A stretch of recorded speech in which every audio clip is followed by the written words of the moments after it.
I'll hand it over to Stephanie now.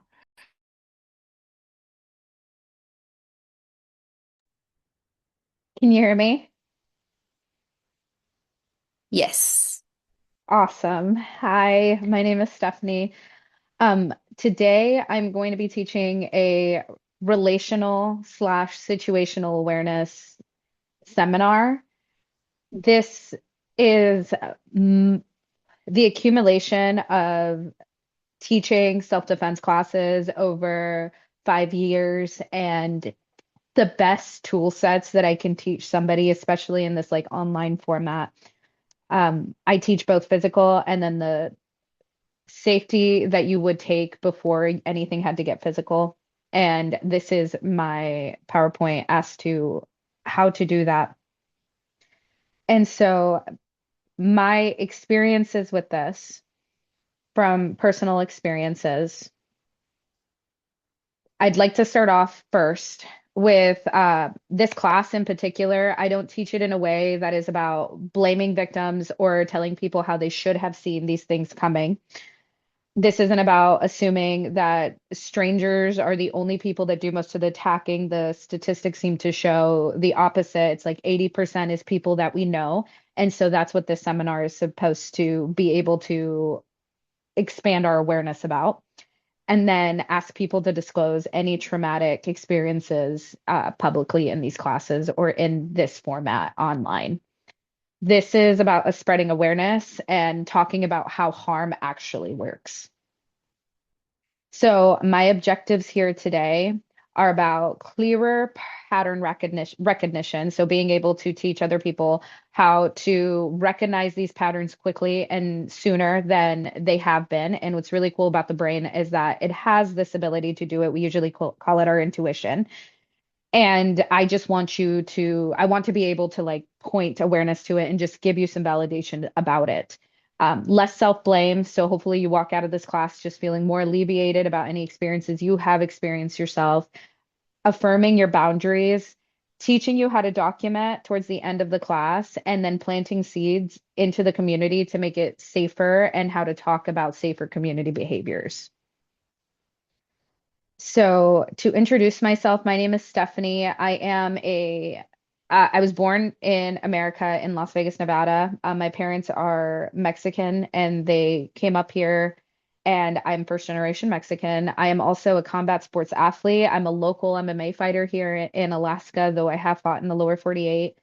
I have been doing mixed martial arts. I started when I was 17, and I started doing that in order to feel safe in my body. It started as like self-defense for myself because being a small woman who had experienced a lot of trauma at that point, I needed something to make me feel safer in my body. And so I started training boxing, and then I started picking up jujitsu and then MMA shortly after that, Muay Thai shortly after that. And I moved up to Alaska when I was about 18. I met a guy and I got pregnant at that time, had my son at 19. And then shortly after that, I started working for the court system. I've been working for the court system for about 7 years. And I was working in the courtroom, recording domestic relations cases and child in need of aid cases. So the OCS cases here in Alaska and Anchorage for the Superior Court system. And I am also a survivor. My story and how I got into this position is ever since I was really little, I had experienced abuse. I grew up in a house where there was domestic violence, my father being the perpetrator of it. And I had experienced sexual assault for as long as I can remember, is one of my most formative memories.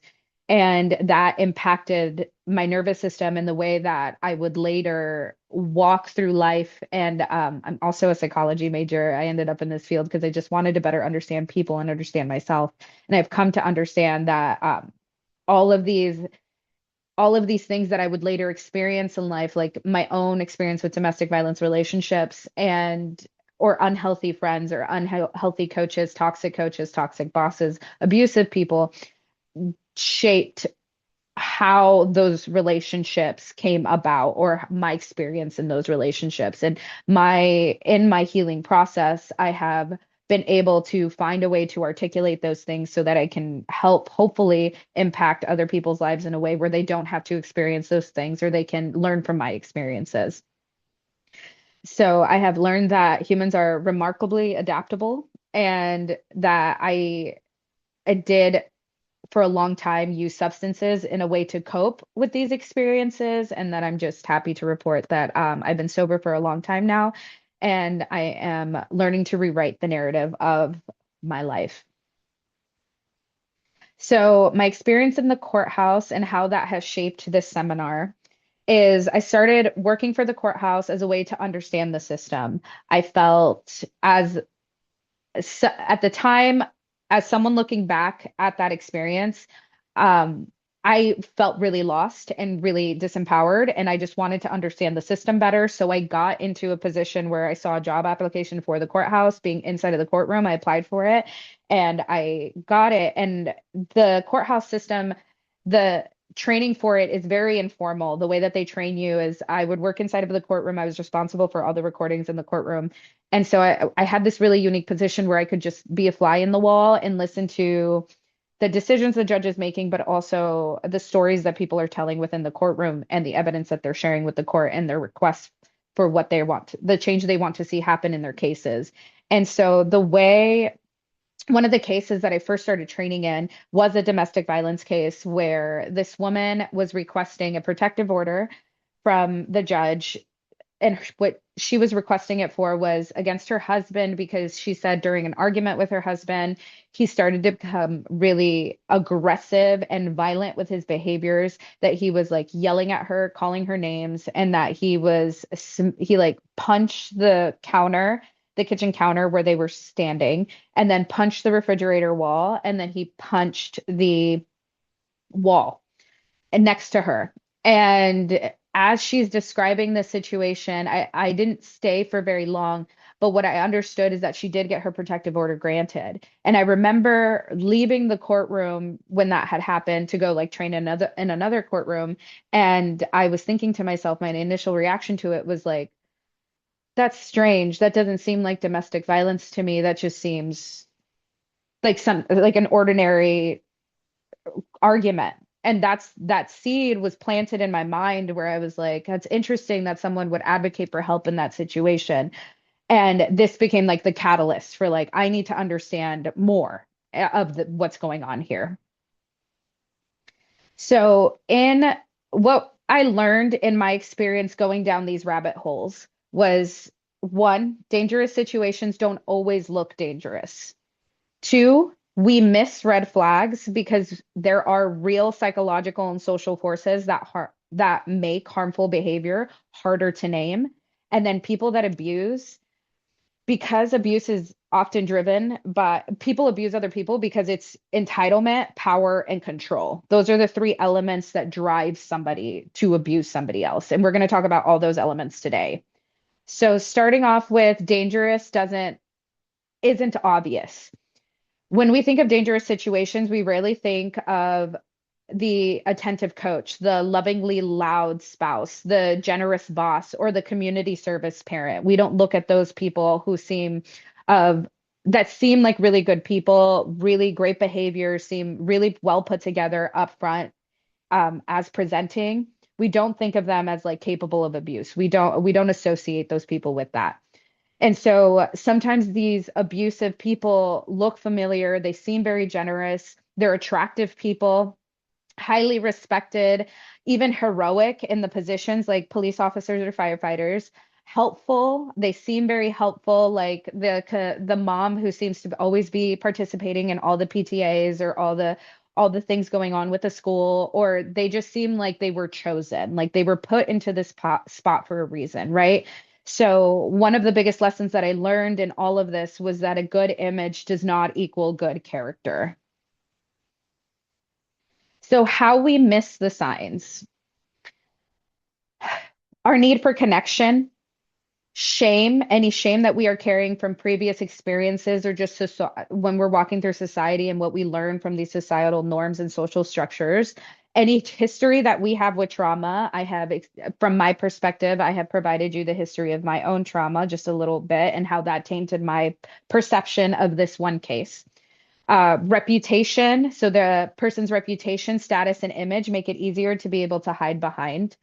Caretaking roles. So we are naturally taught, like from when we are really little, to respect people in caretaking roles, and for good reason, right? We respect our parents, we respect our elders, we respect our teachers, we respect people, our coaches. A community pressure. So people being like, that doesn't seem like them, or they've never treated me like that, or they do so much for you. And we'll get more into detail about that. And then the common theme here being a lot of confusion surrounding around it. You feel very confused. The kindness seems to be in and out. You're up and then you're down. It's really good when it's really good, and it's really bad when it's really bad. And then the attachment to the potential. I see what this person is really capable of and what they have the potential of becoming, and then putting so much hope and focus on that that we might put horse blinders onto everything else going on around them and what their behaviors could be trying to tell us. So this often sounds like maybe I misunderstood them when it comes to trying to build a connection with somebody. Maybe this is my fault, which is a shameful, more of like a shame-based comment to make. That's not abuse, which is something that I said based on my trauma history and the way that that painted my perception of the world. But everybody loves them, right? Everybody thinks they're great. So it must be my fault how those repeat and connect with each other. Am I being disrespectful when I call out a certain behavior? Am I overreacting? Am I being over dramatic? Am I being dramatic? Something that I heard often when I was younger. Don't say that. You're being dramatic. It's not that bad. Who would believe me if I even said anything, especially when you're talking about someone in a higher position of power or status? I don't want to start drama. I don't want to ruin this person's reputation because you care about them. You genuinely believe in this person's character and you don't want to cause them any harm or have it paint them in a bad light. I gotta keep the peace. And these are just things that feel free to take screenshots of them, or where I keep this theme of like, this is what it sounds like, this is what it feels like. And this is the opposite of what it sounds like and what it feels like, because I noticed for my own self and my own ability to be able to break out of this cycle where I constantly felt like I was in unsafe situations, how I could keep myself safer. It was necessary for me to understand what it felt like, what it sounded like, and how that would impact my life. And I thought that I would include that in my presentation. So when we're talking about connection, when we feel connected to someone, that is very natural. We're very social creatures. Even if we tend to lean towards the introverted side, we still have this need for connection to connect with somebody, right? Maybe not as many somebodies, but we have a desire. And so that's very natural for all of us to feel.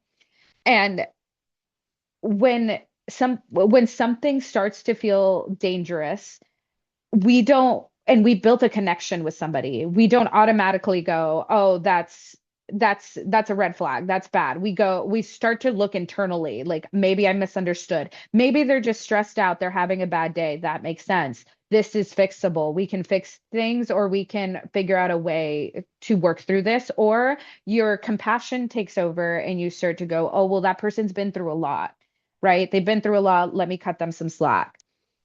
So attachment can make us explain away behaviors that we would spot clearly in someone else. Like if somebody came up to us and we had no experience with them, no sort of connection, and they immediately started treating us very poorly, we would know right off the bat that I don't want to connect with this person. I don't want to build a closer relationship with this person because they seem to be exhibiting unsafe behaviors. And that is something that they can clearly hide behind once they start to build a connection with you and build trust. Trauma, history, and shame, in my own experience, if someone grew up around chaos, abuse, fear, unpredictability, or manipulation, humans are very adaptable creatures. The nervous system will learn to adapt and assume that that is normal and keep a baseline around that. So later in life, they may not immediately register any intense controlling or abusive behavior or categorize it as abusive behavior. It may feel familiar, and that doesn't mean that they want abuse. It could mean the absolute opposite. I am trying, this is not, nobody deserves this. Nobody deserves to experience this. It just means their internal baseline makes it, they have blocks that make it harder to be able to observe those experiences. And because they're categorized in the nervous system as like a normal experience. And then any shame based around this, right? With my own experiences with abuse, there was a lot of shame-based narratives going around. It makes people silence themselves, question themselves. They are less likely to speak out and say something or to speak out against something or to ask for help in these situations. And then shame is a powerful tool that people use because it focuses internally instead of questioning behaviors. So reputation and then status image. So this one is important because people can hide behind their reputation, their status, and their image. That is very important to a lot of people. They connect with like reputation is everything, if you've heard it before. Abusive people can hold positions of power, hold a reputation where they are admired, they're seen as talented and attractive and highly respected, really spiritual, intelligent, or loved by a certain community, right? And we are slower to question them. That is why the image matters to these abusive people. They can hide behind it, behind the love of everybody else, behind the respect that everybody has for them.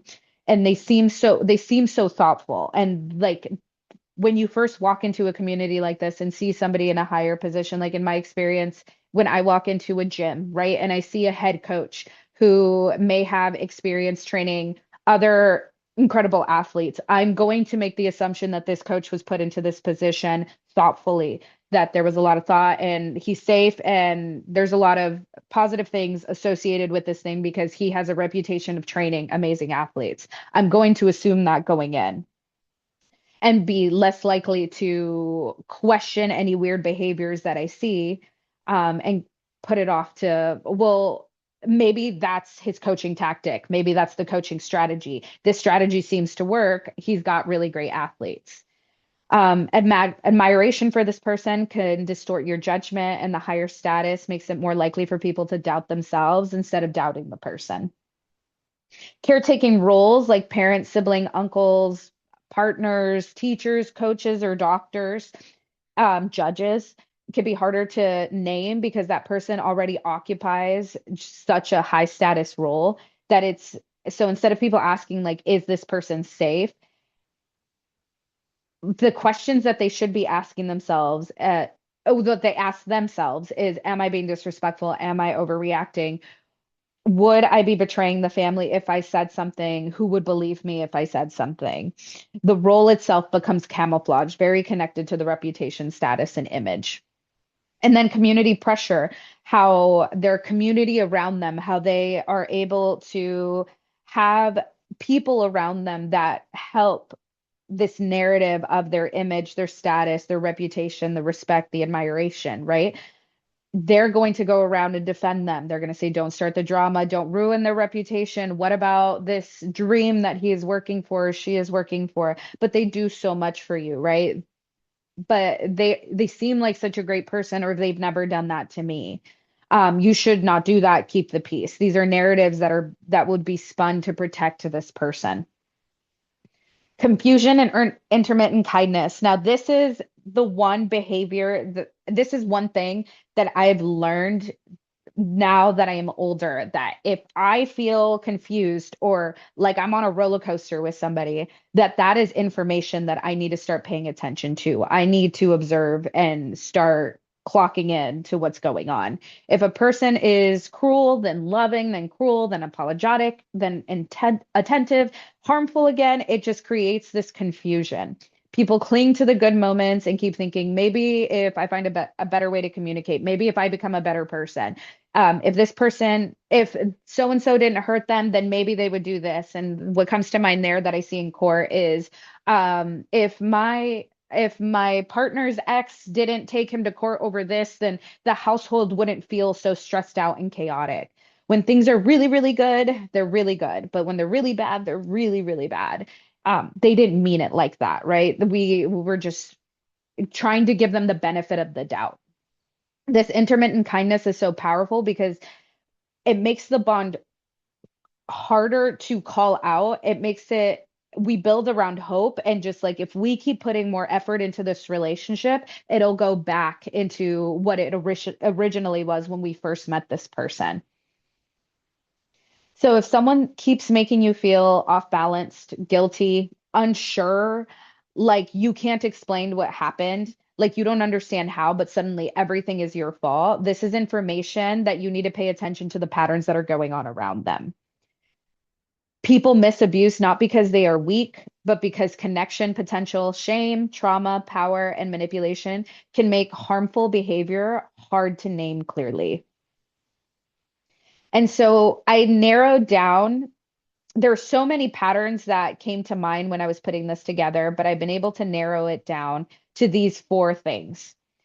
Pressure. So if you feel a sense of urgency to create a relationship with someone or to make decisions, pay attention to that. Isolation. This person wants you to keep secrets. They make you feel really special, right? Hey, they're just putting so much attention on you. And in particular, a situation with a coach comes to mind when I was younger is this coach seems to be trusting me and trusting me with like secrets. And I want you to hold these secrets for me and create like you're so special. I'm only going to share these techniques with you because you're so special. And it makes it seem like, oh, it makes sense because he is my coach. He should share these things with me. I want to be an athlete in that context. And how that would later become a way to isolate me and start to create this abusive relationship. Control that, so the desire to control someone, that's trying to like shape your choices, movements, relationships, your reality. And then that confusion seems to be a really big theme in these type of relationships. Interactions leave you doubtful of yourself. So let's talk about abusive people and them relying on pressure. Touched a little bit on this, but before obvious violence, a lot of unsafe people do not start with forcing you to do anything, like pulling you right into a bush in like a stranger situation, which we will talk about what to do in stranger situations. But they start with pushing you. Pressure is when someone tries to move you past a comfort zone or your pace or clarity or choice. It can look normal, like it makes sense given the situation, and it can sound really flattering, right? Like you're not like other girls or you're not like other boys. You're just so different from these athletes. You're just so much better than everybody. It can feel so good, but you got to pay attention to how they're phrasing it and why they would want to phrase it that way. Do I feel more? And these are questions that you can ask yourself in order to help you differentiate that. Do I feel more free or less free around this person? Do I feel more clear or more confused? Can I say no without feeling fear or like I'm walking on eggshells? Can I be honest without being pushed? Pressure sounds like, why are you making such a big deal about this? I need you to decide this right now. If you cared about me, if you loved me, you would do this now. Wow, I guess I care about these things more than you do. Sulking, making you feel bad, this woe is me behavior, this you led me on. I know better than you, so trust me. You don't have to think about it that much. Let me do all the thinking for you. Don't be dramatic. What pressure feels like. Could feel like a really tight chest, could feel like your stomach drops into like just onto the floor. Frozen, like some people, like I do, like when I'm really uncomfortable, I start to I smile really big. And so like I'll just like cheese, and I know that the chest tightening and the stomach drop along with the cheese is like something that I got to clock into. My body's trying to tell me something's wrong here. Feeling concerned, wanting to escape but not knowing why, suddenly feeling really guilty or confused or like going blank, like your brain freezes and you're like, I just can't seem to put words together when I'm around this person. I just feel frozen in place. Nervous laughter, that's another one that I tend to do. I start to giggle like, haha, yeah, this is like this awkward laugh. Pressure does not always come in the form of a threat. Sometimes it comes as urgency or like guilt and disappointment, hurt feelings, flattery, or repeatedly asking you to do something. But it can, if someone cannot tolerate your pause, your hesitancy towards something, that's telling you something. Pressure versus healthy relationships. So, like in a healthy situation, how would healthy people respond to this? They can hear the word no or see your hesitancy or see your doubt in the situation, your want to like lean off and remain completely respectful to you. There's more clarity, not more confusion, more free in your situations. You feel free to be able to speak up and be yourself around this person. You feel calm about it and you feel secure about it. You are more able to be yourself, less edited, less I have to fit this puzzle piece for this person, and then more safe telling the truth. Healthy interest looks like or sounds like, thanks for telling me that. Or I totally understand. Take your time. You don't need to explain anything to me. I totally understand. I appreciate you being honest with me. I can see how that affected you. That makes sense to me. How can we repair this? And then I respect your decision. That's what it feels like. It feels like warmth. It feels like comfort. Isolation, secrecy, and privacy. Now, these were really big things, but was able to put them all together because I feel like they come in hand or one after another, but isolation is the goal. Isolation means reducing the target's connection to other people, perspectives, support, or escape routes. So, isolation is dangerous because other people often help us reality check with something, right? Does this feel off? And you be able to talk to a safe person about it, and they're able to check in with you and be like, yeah, that feels off, or like, oh, no, that's normal. Let me tell you why, right? Physical separation, emotional separation, making the relationship feel special, making the person less likely to tell other people, creating private moments, constant private moments with somebody, asking you to keep a secret for them, right? It's in the context of the situation, which we'll go a little bit deeper on it, but like secrecy being a really big way to make people feel really special and like chosen, making you feel like others wouldn't understand you if you told them something like this or if you expressed something that this person was telling you. And this can escalate into threats or blackmail later, like in with children or with kids who are on the internet or playing in these role-playing online games where they start to trust other people. Maybe they start to send pictures, and then that person starts to use these pictures against them as a way to either gain something from them, to have them do something, or pressure them to get in trouble in some way that maybe makes them do something for them.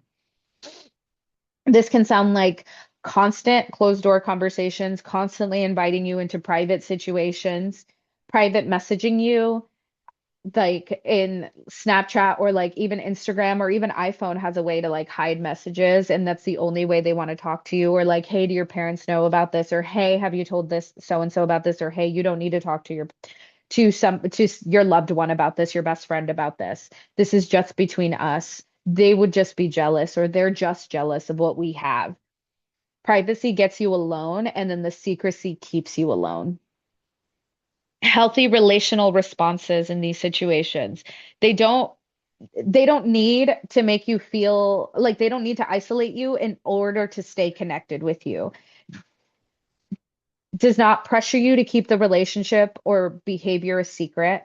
They're not like having you walk on eggshells in order to prevent you from telling somebody you love about something that happened, like you meeting up with this person or talking to this person or something they shared with you, unless it's very deeply personal to them, right? Like if I share a secret with you as my friend because I am not ready to tell my family about something, like that's completely different. But in this situation where it's like, I'm going to the context of everything and how all of these start to stack up behind, oh, I feel like I'm walking on eggshells. Oh, I feel like this person is constantly getting closer to me or touching me when I don't want them to, or like just making the situation more and more dangerous in a way, or feel more and more walking on eggshells, does not make themselves only a safe source of truth or comfort. they ask, so questions to ask yourself in these situations. Am I being pulled away from support? Why am I being asked to keep this quiet? Why does this person need constant access with me without any witnesses? And I am I becoming more alone around them? And this is how we can tell the difference between someone sharing like a I'm sharing this with you as my friend and confidant, as opposed to I am sharing this with you because I'm trying to gain something from you, or I'm trying to create a relationship with you as quickly as possible and build trust with you as quickly as possible for something. Control.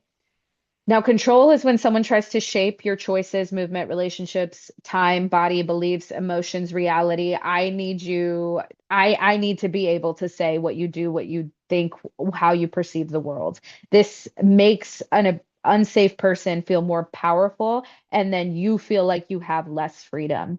So they'll do this with intimidation, guilt, monitoring, jealousy behaviors, rules, placing rules on you, punishing you when you have not followed their rules or the way that they want the relationship to go, retaliation towards you, decision making over you. So they're the ones who are getting to decide what you do when you come home, where you go, how often you're eating, or like when you're eating, what you're eating, making you feel unsafe for disagreeing with them ever.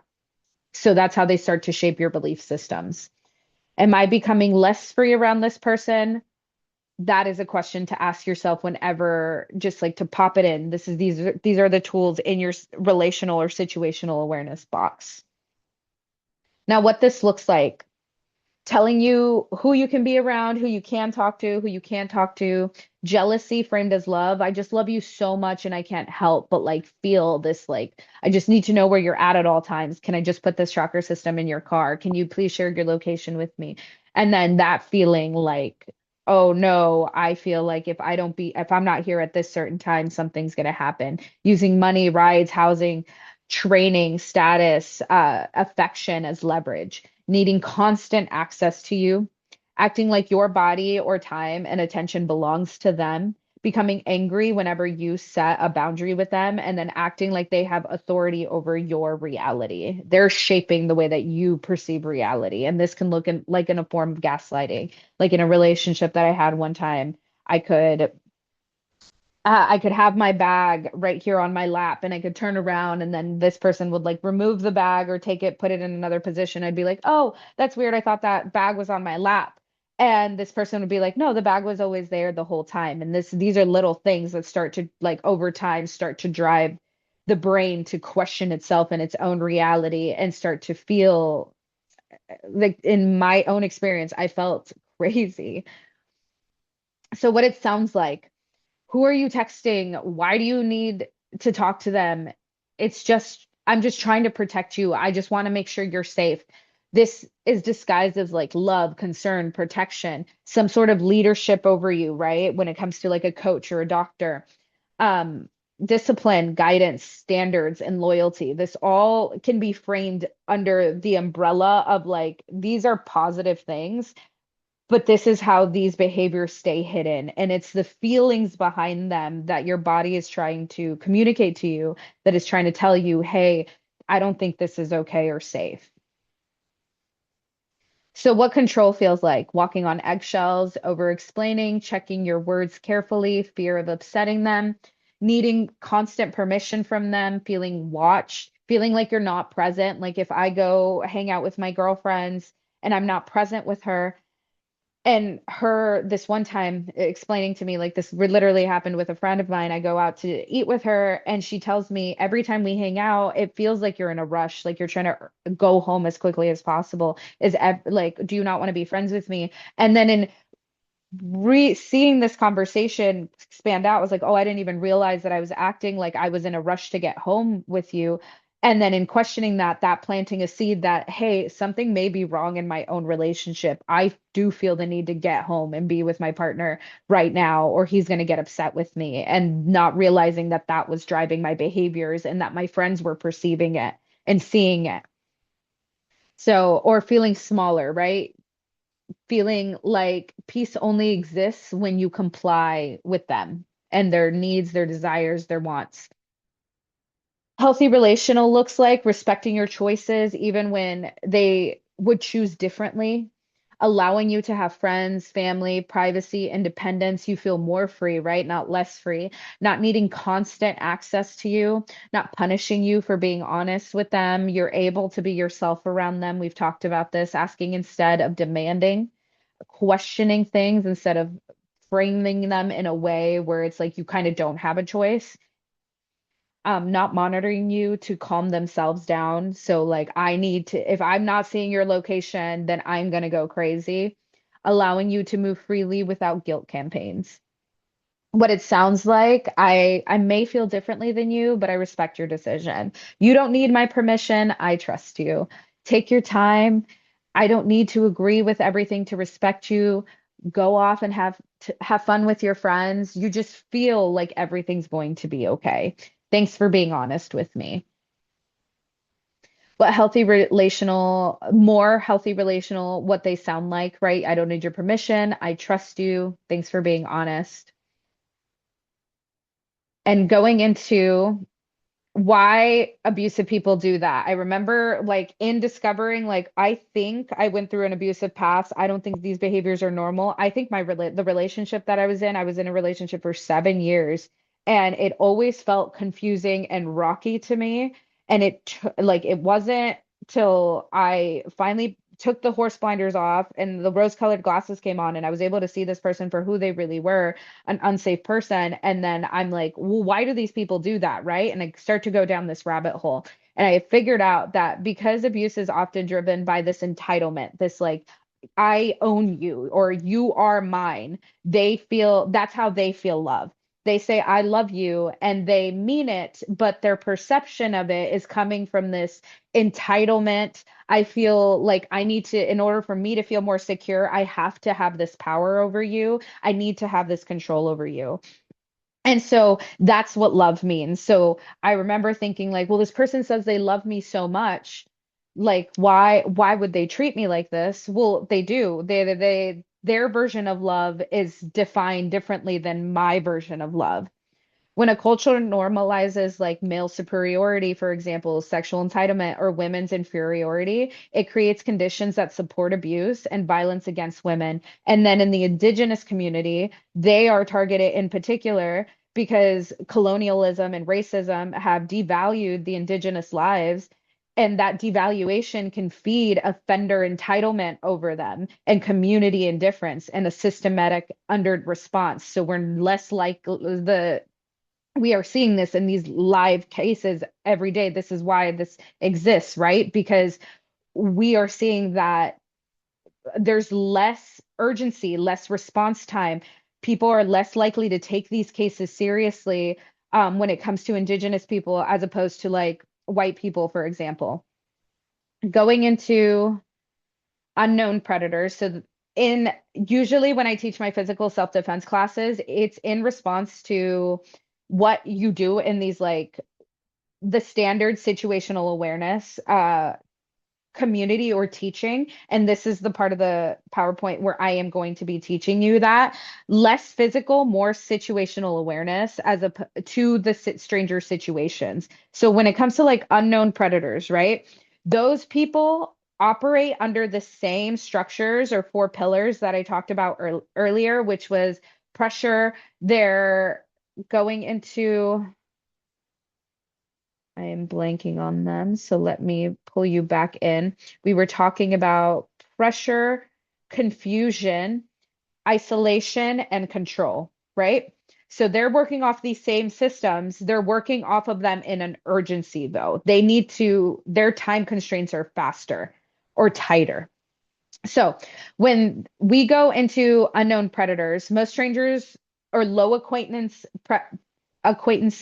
predators do not begin with like maximum force. Like the guy pulling you into a bush, right? They definitely happen, and that goes from like we're escalating now into the physical. But that they're ideally trying to create an opportunity, and maybe the opportunity existed in that situation where somebody pulls you into a bush. In that situation, isolated, alone in Alaska, running in an isolated place, there's the opportunity, right? But if you're in a grocery store situation, they need to wait till they isolate you in a parking lot before they can create this situation. This looks like where there's less witnesses, less friction, less support around the target, and less time for the target to think clearly. So we need to be able to read the setup, interrupt access, using your voice early, and then controlling the distance when possible. Don't wait for proof before taking protective action. They're looking for poor visibility, weak witness presence, distraction, politeness, isolation, intoxication, or urgency. Like this needs to happen right now. Like you are on a run and somebody's trying to pull you into a car. Most people test your boundaries first, right? So, say you're in the grocery store at night and you are walking over to your car and somebody's calling you over because they need you to look at something near their car. They start testing things first. You're walking into your apartment building and you're carrying your groceries and somebody goes, "Hey, can I help you with those groceries? I can help you carry them inside." Not saying that every person like that is not trying to be helpful, but just being mindful that this is like aware, right? And in a minute, I'll teach you some drills that you can start thinking about putting into your awareness to help make this easier to go to identify. So, not every stranger attacks with immediate physical violence. They start with a question to evade your space, a request to pull you off your path, right? Like the person, "Hey, come, can you look at, I have a flat tire. Can you come look at my car real quick?" An attempt to get you alone, forcing conversation with you, right? I am clearly going about my business doing something with my headphones on, and somebody insists on talking to me, like in a situation where I'm not expecting to have any social communications, but they really insist on having this conversation with me, even though I have to go. Escalating after you show hesitation. So, like getting louder or being more persistent, the pressure is on. Isolation, control, feeling confused, like why is this so urgent right now? Why do I need to go look at this person's flat tire like right now? Am I the right person to be looking at their flat tire to begin with?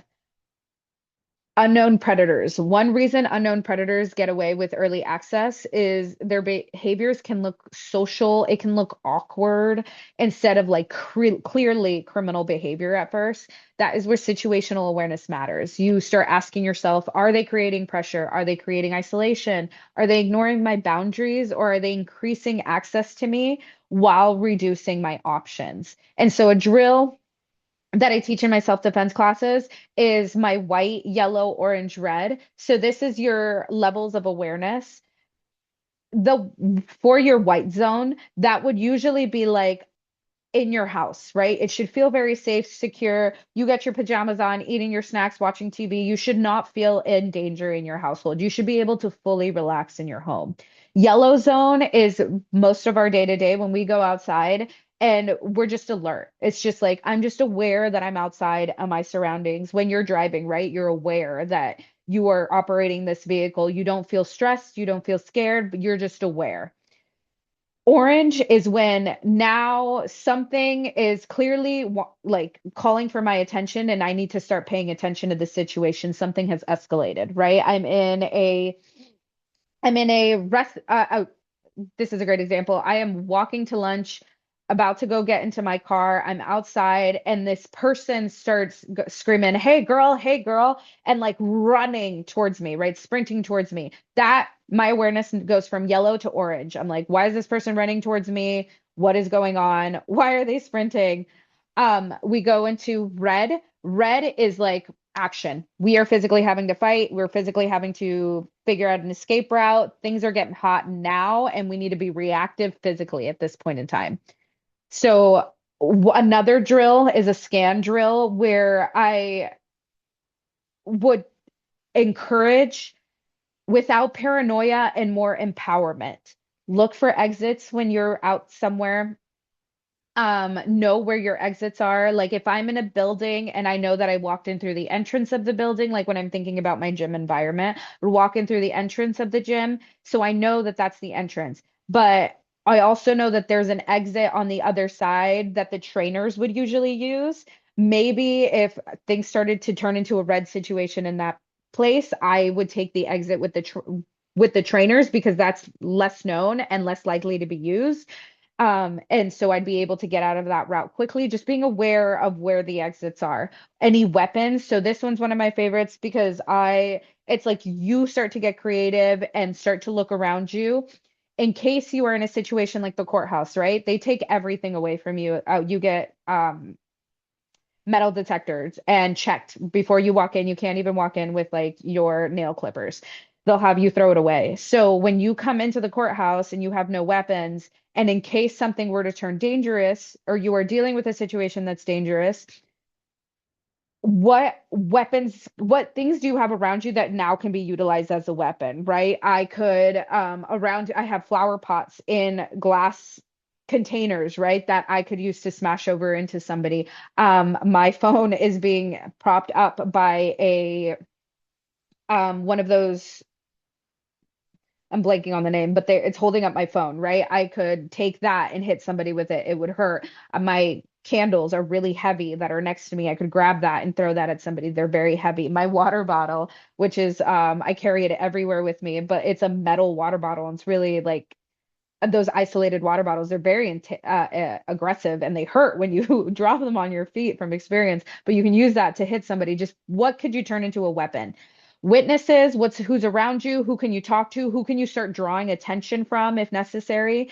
Blind spots, any blind spots around you that you can find. Like I know that behind me, if I didn't have these cameras looking behind me, that's a clear blind spot.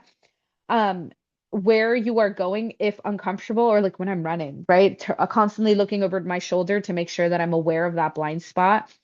And then are you going if you feel uncomfortable? I know that in order to get out of this situation, I'm going to go over there and talk to somebody, or I'm going to go over here and pretend I know somebody, or I'm going to go to the bathroom. Like whatever the situation is that you need, like I know where to go when I feel really uncomfortable so that when you start to freeze, you can start acting.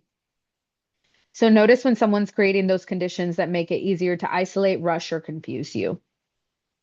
Boundaries. So I feel free to take a screenshot of this, but I nailed down some ways that I have been able to create stronger boundaries for myself as someone who had none. In journaling was a really huge tool for me, but my ability to be able to like someone who grew up in a violent environment, you're kind of stuck in survival mode, and then you go into other environments that may keep you in survival mode and you don't really get to know yourself or who you are. And that was my own experience. So I needed to figure out who I was, what I stood for, my own value systems. And when I started nailing these down, you start to realize that your boundaries start to revolve around those things. When we phrase boundaries, we talk about them as it sounds like a limit plus an action equals a boundary, right? So, like, if you are going, we can have this conversation, but if you start calling me names, I'm going to walk away. I am telling you what I am going to do and what I don't stand for. I am not okay with this. And so I'm verbalizing that boundary to you, and you can either take it or leave it. And depending on how this person reacts to my boundaries, is information for me to start taking down. Are they pressuring me? Or do they want to isolate me? Are they making me feel bad? Are they making me feel shameful? Are they starting to create a situation where I start to feel confused?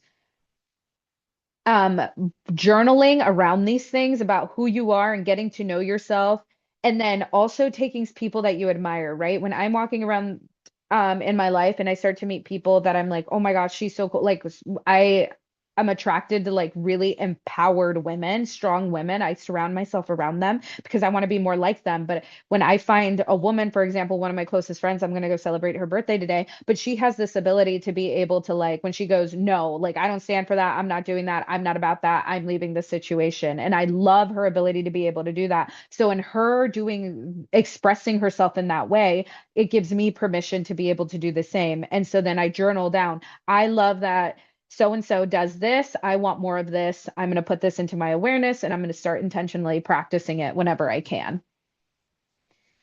What happens once boundaries are set? So, paying attention to people's behaviors. Do they respect it? Do they punish it? Do they guilt you for it? Do they recruit others to guilt you for it or to validate them when your boundaries are set up? Do they retaliate against you or do they pretend they just don't understand?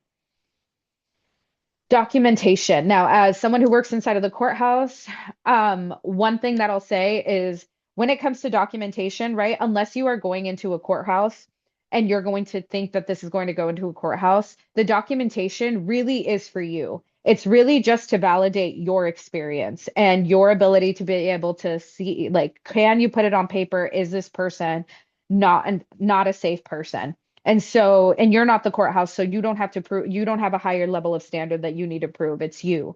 But these tools can also be used just in case you also need to go to court. So keeping a journal, that was a really big one for me. I recently am going through a situation with a someone who was held an abusive position in my life before.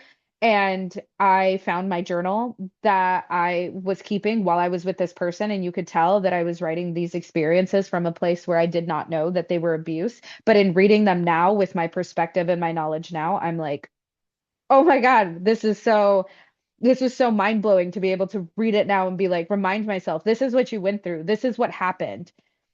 But how helpful keeping a journal is, a record of conversations if necessary, taking pictures of things that don't seem right, or even like abuse, right? Like you have bruises, you have cuts, you have physical things that you need to take pictures of. Take pictures of those. Screenshots, voicemails, keep voicemails that seem very aggressive and mean and just violent in the way that they're speaking to you. Social media messages, secrecy, right? Keep track of those. Witness names, in a situation where like, oh, well, this person was yelling at me in this situation where they were being verbally abusive towards me. Who else was in the room when this had happened to validate the experience?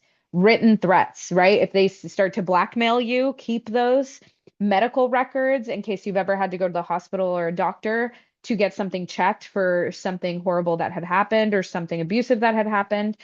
Reports, any reports that are made, call logs, emails, and then tracking devices. There was this one case where I sat in where a mom was talking about how she was like, he's tracking me, he's just showing up in all these situations where like I know he's tracking me. He would not be in this situation. I don't live with him. There's no reason why he would know that I was going here, but he's showing up to these places.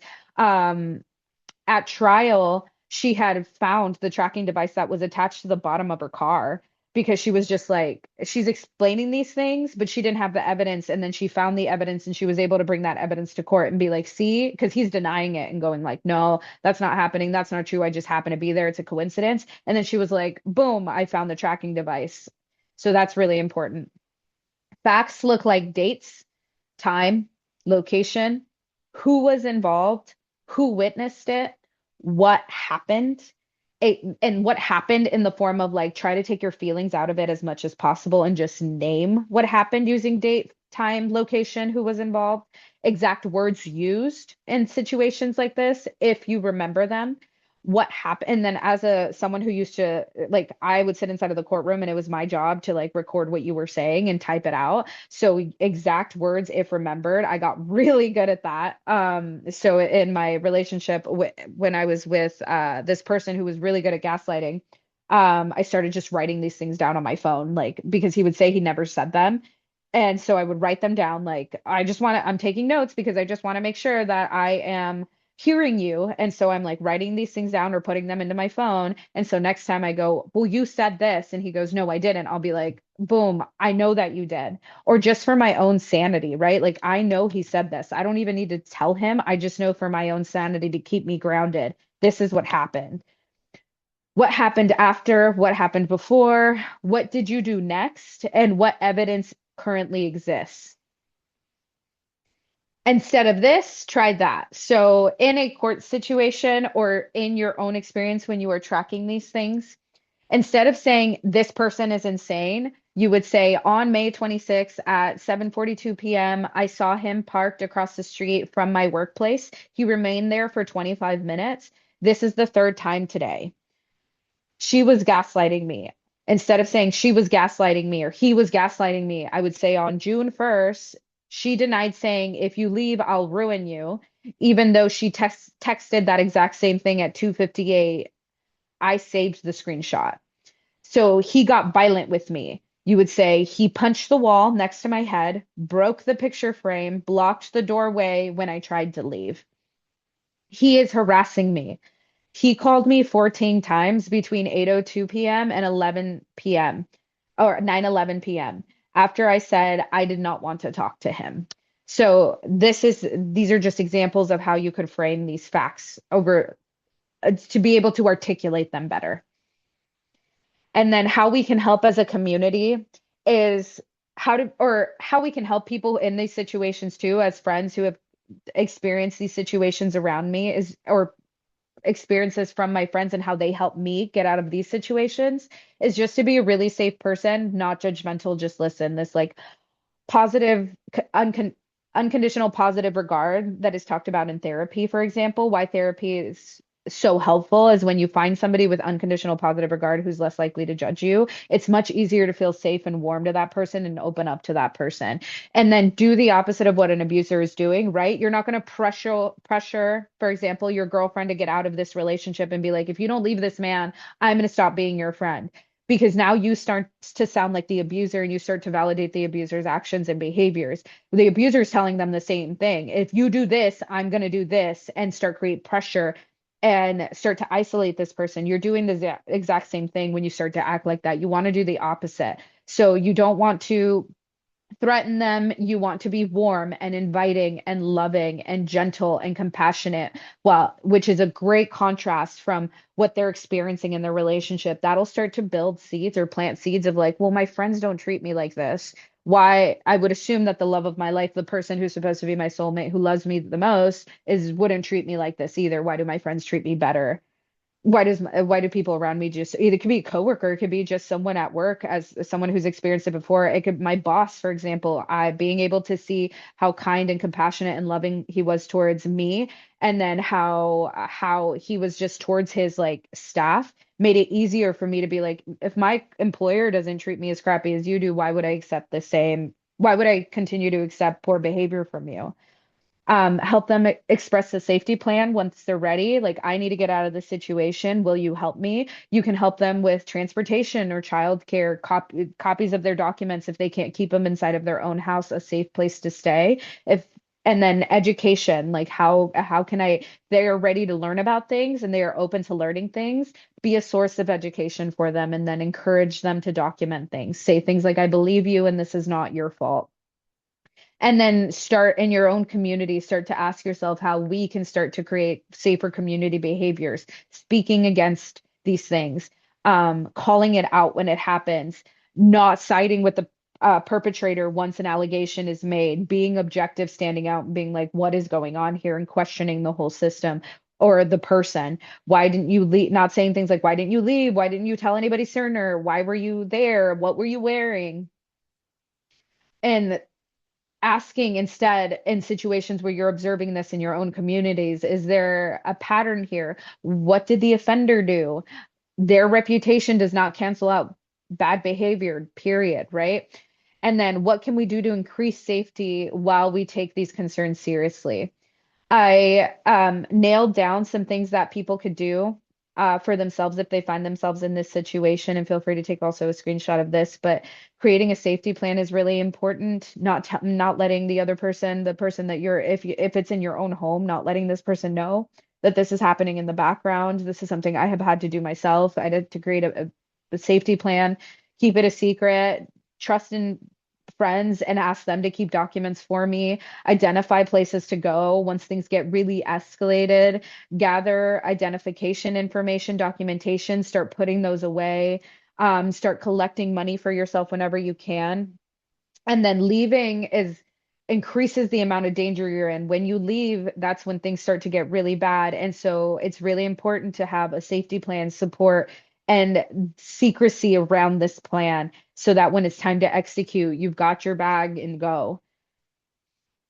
Numbers and sources that you can go to that teach you how to do these things, or that you can reach out to if it feels too much to be able to express these things to your family or your friends. You can call these hotlines that are meant to do this for you. It's a third party person listening in who's got no skin in the game, who's able to be objective and hear you out, but is also safe, trained in these systems to be able to talk to you the way that you need to be talked to in these situations that isn't going to be judgmental and can be a safe person for you. So you don't feel like if you feel too much embarrassment or shame or pressure to talk to your friends about this. And then that is the end of my presentation. The goal was not to teach you how to be perfect, but how to raise awareness regarding unsafe people. And if you ever blamed yourself for missing it or minimizing it or excusing it or for staying too long in these situations, I just want to leave you with this. Confusion is not weakness, and your desire for connection is not stupidity. Shame is not proof that it was your fault. We learn to survive, and I hope that I can bring you some clarity and that I have brought you some clarity.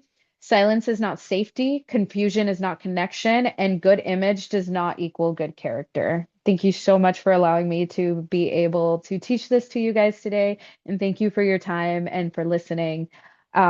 It's been such a great pleasure to be able to team up with you guys year after year to be able to do this. Thank you.